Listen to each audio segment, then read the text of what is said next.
A gente começa então a edição de hoje, falando sobre a onda de calor que assusta e preocupa as autoridades na Europa. A nossa reportagem conversou com pessoas de diversos países que relataram, como eu disse há pouco, a mesma sensação de calor insuportável em lugares que não estão preparados para isso. A Europa sente os efeitos do verão do hemisfério norte. Temperaturas acima da média e uma sensação térmica ainda pior. A onda de calor que começou em 20 de junho foi a pior já registrada em toda a Europa, com temperaturas acima dos 40 graus. A meteorologia indica que na próxima semana uma nova onda pode chegar, aumentando, além das temperaturas, os problemas enfrentados por quem vive nesses países. Na França foram registradas 1.000 mortes. A maioria das fatalidades relacionadas ao calor envolvia pessoas idosas. Leandro, assim como grande parte da Europa, a França ainda está tentando entender o que aconteceu, porque ninguém estava preparado para isso. Apesar de a gente vir percebendo as temperaturas aumentando, ainda que a França tenha sido um dos países que mais fizeram esforços para convencer o mundo de que era preciso agir, os franceses foram pegos de surpresa. Vieram recordes seguidos e seguidos de temperatura, chegando a 42, 43 graus, em lugares que não estavam acostumados a isso jamais, onde o normal é chegar na casa dos 30. Então, de repente, um país que não está preparado se vê no que eles chamam aqui de canicule, que é o calor extremo, por muitos dias seguidos, o que também nunca foi normal. Então, isso gera problemas nos hospitais. Muitos hospitais da França não têm ar-condicionado. Você imagina os idosos recebendo tratamento, de repente começa a ficar tudo muito quente no hospital. Alguns têm, alguns foram aparelhados, mas muitos não têm ar-condicionado. Você vê pessoas que estão desesperadas no meio da rua, não sabem para onde ir, porque em casa está mais quente do que na rua, as casas ficam abafadas e a pessoa vai com 40, 42 graus procurar um refresco no mar, ou num rio, ou num canal, e acaba morrendo afogada porque não sabe nadar ou porque não sabe que ali tem correnteza, não está acostumada a fazer esse tipo de aventura. Então tem dezenas de pessoas mortas por causa de afogamento. Cientistas afirmam que a onda de calor teria sido praticamente impossível sem as mudanças climáticas. Até em países onde o calorão é mais natural, as últimas semanas têm sido um desafio para todos. São 5 anos vivendo já em Portugal e você já tinha se deparado com uma onda de calor tão intensa e forte como essa de agora? Não, eu sinto que esse ano tá muito mais elevado, essa onda de calor. O ano passado já foi muito forte, mas eu sinto que esse ano começou um pouco mais cedo. As ondas em maio já tava muito quente, o que não era muito previsto. E você sente esses reflexos do calor na sua saúde também, no seu comportamento durante essas quentes? Sim. Diferente do calor do Brasil, né, que a gente já tá acostumado. Aqui eu sinto que ele desgasta muito mais o corpo, precisa mesmo de hidratação. E é uma coisa que constantemente tem alertas, né, no país, em placas, em alertas no telemóvel, né, no celular, que chega a respeito de hidratação e a respeito de evitar sair nesses picos de calor, assim, que é por volta das 2 até as 5 da tarde. A Ana Flávia mora em Londres e a Angélica em Munique, cidades que também foram afetadas com a onda de calor. Em Munique, o único jeito de aliviar as altas temperaturas são os espaços ao ar livre, com sombras, como os parques públicos. Nesses 11 anos que você mora na Alemanha, que mora em Munique, já tinha presenciado um calor tão intenso como esse? Olha, de verdade, essa é a primeira vez. Embora nos outros anos, o mês de agosto normalmente é bastante quente, mas junho não, porque junho é o começo do verão. Acho que começou no dia 20, né? Então, hoje é dia 1º de julho, mas desde junho está bem quente e nesses 11 anos é a primeira vez que está bem calor assim. Quando você fala que está bem quente, para nós brasileiros, essa comparação de calor ou não é muito diferente, né? O que seria bem quente? Temperaturas aí em Munique chegando a quantos graus?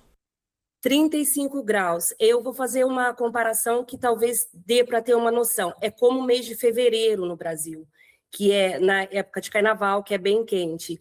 Então, E a diferença é que aqui não tem vento, não tem praia, nós temos rios. E os prédios, eles são normalmente, mesmo que você mora num apartamento ou numa casa, as construções são antigas. Então, as paredes, elas foram feitas para reter o calor, né? E no verão não tem ar-condicionado. Agora, alguns prédios modernos, empresariais, têm ar-condicionado, mas normalmente nas casas e nos apartamentos, não. A nossa rotina aqui muda bastante, porque dentro dos transportes públicos o calor é bem intenso, e também na semana passada muitas linhas de metrô também foram afetadas pelo calor e tiveram muitos atrasos, metrôs cancelados, também trens para viajar para outras cidades também foram canceladas pelo calor intenso, já que é um risco para as pessoas também que estão se locomovendo, porque aqui pode ter risco de superaquecimento. A gente também teve problemas com os trilhos que se deformaram pelo calor.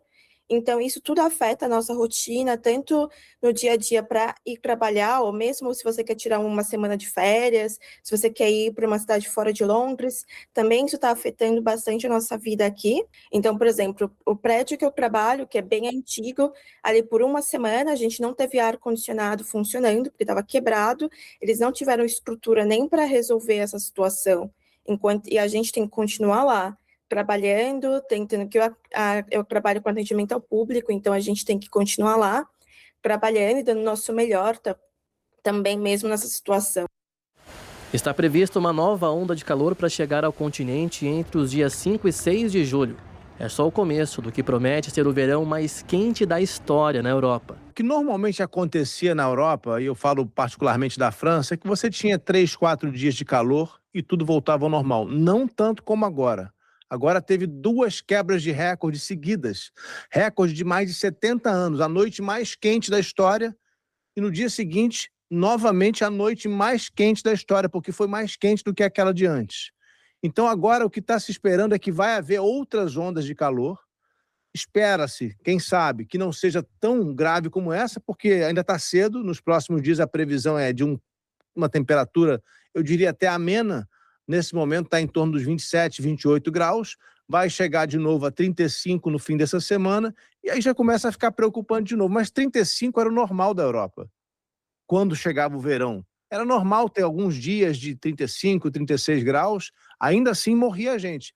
Mas 42, 43 graus, essa é a grande surpresa terrível que está acontecendo e que pode ser que volte a acontecer. As autoridades francesas, por exemplo, criaram um gabinete de emergência com ministros de vários setores para tomar medidas para tentar diminuir o número de mortes, caso essa chamada canicule, essa onda extrema de calor, venha a ficar tão grave como essa última que a gente viu. E os Estados Unidos também enfrentam uma intensa onda de calor, com os termômetros ultrapassando os 40 graus em muitas regiões do país.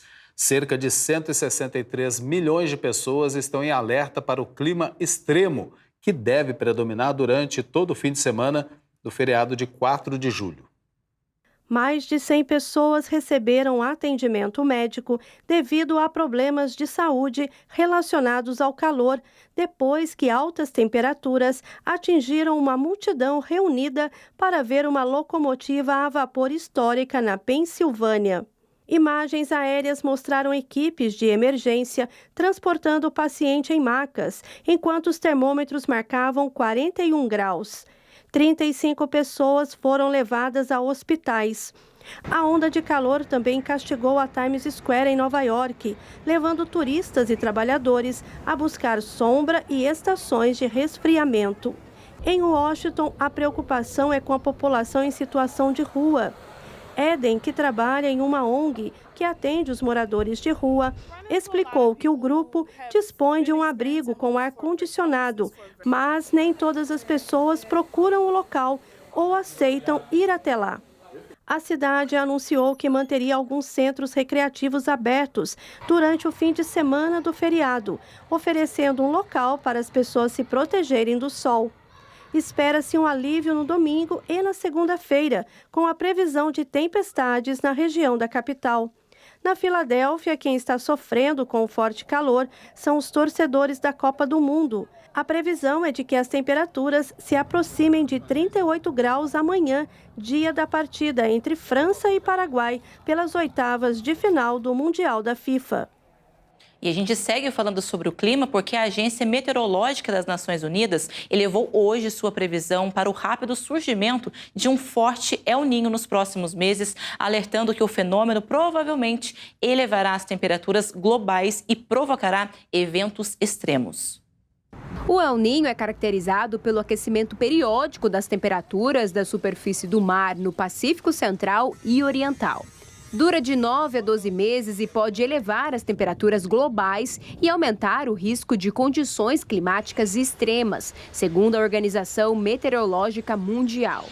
Álvaro Silva, cientista da Agência da ONU, afirmou hoje em coletiva de imprensa que já há um consenso entre os modelos de previsão de que este será um El Niño forte. Segundo ele, a intensidade é importante porque aumenta a probabilidade de eventos climáticos e meteorológicos extremos em diferentes partes do mundo. O cientista ressaltou ainda que o El Niño também dará um impulso adicional às temperaturas globais e será sentido até o fim do ano e ao longo de 2027. Projeções feitas pela Organização Meteorológica Mundial indicam condições mais secas do que o normal em regiões como América Central, Caribe e Américas do Norte e do Sul, e padrões mais secos no sul da Ásia, bem como em partes da Indonésia e do Sudeste Asiático.